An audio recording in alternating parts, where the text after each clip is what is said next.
e é um equívoco, com toda a perdão da palavra, de quem autoriza. Porque a caneta que autoriza o empreendimento é a do órgão ambiental. Mas aí eu pergunto, o órgão ambiental tem expertise, competência técnica e quadro e respaldo jurídico para se manifestar sobre isso? Não. Esse é o ponto. Então, uma licença emitida para uma linha de transmissão que vai bater aqui em cima, com todo respeito, aí como diz os colegas da área jurídica, com toda a vênia, né, na superior, ela é elevada de vício.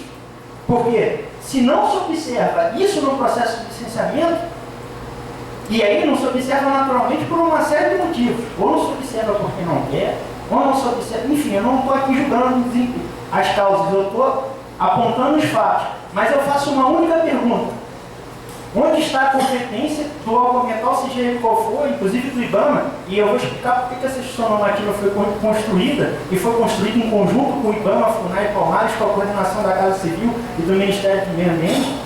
Onde está a competência clara? E o respaldo técnico para emitir posicionamento sobre o impacto nisso? Isso é uma atribuição específica. Nós temos uma separação de poderes, nós felizmente estamos ainda numa república democrática, cujos entes têm papéis distintos, atribuições distintas, competências distintas e responsabilidades distintas, não importa a esfera de governo. Então essas questões têm que ser observadas, não importa se o licenciamento é federal, produzido pelo IBAMA, estadual ou municipal.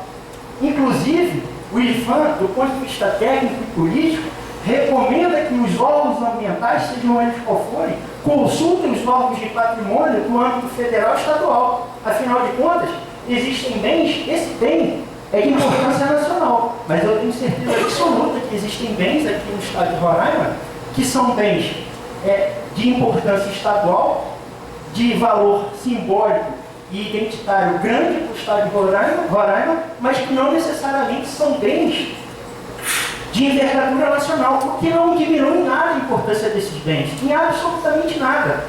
Repito, nós vivemos numa república em que os poderes são separados e que as instâncias são separadas e que as responsabilidades são separadas. Então, o que é importante é que o órgão ambiental observe os bens, inclusive, de locais, que muitas vezes, e aí na prática a gente sabe disso, são tão mais importantes do ponto de vista sentimental para a população do que bens de referência nacional.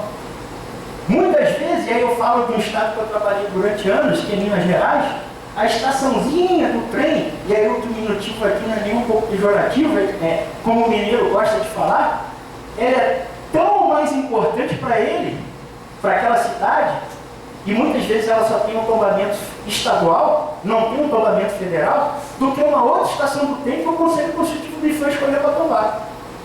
Então, se o órgão ambiental lá de Minas Gerais, por exemplo, o estado que eu trabalhei, repito, ao longo de muitos anos, emite uma licença de um empreendimento qualquer que destrua para a instalação desse empreendimento um bem protegido pelo órgão do patrimônio do Estado, talvez esse empreendimento tenha mais resistência, inclusive, da população do que o empreendimento acautelado pelo órgão federal. Tamanha relação simbólica da população com aquele bem.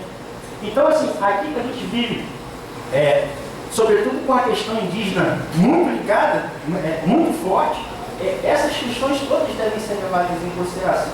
Inclusive, eu já não só me coloco à disposição, mas eu recomendo que discussões como essa, os colegas aqui, que a gente possa fazer em outras oportunidades, inclusive com os outros órgãos, como FUNAI, os órgãos que também têm interlocução no processo de licenciamento, porque assim como, vamos dizer assim, aqui eu estou tratando daquilo que diz respeito ao IFAM, a gente sabe que as questões que dizem respeito aos outros órgãos também são importantes e também merecem ser apreciadas no processo de licenciamento. Bom,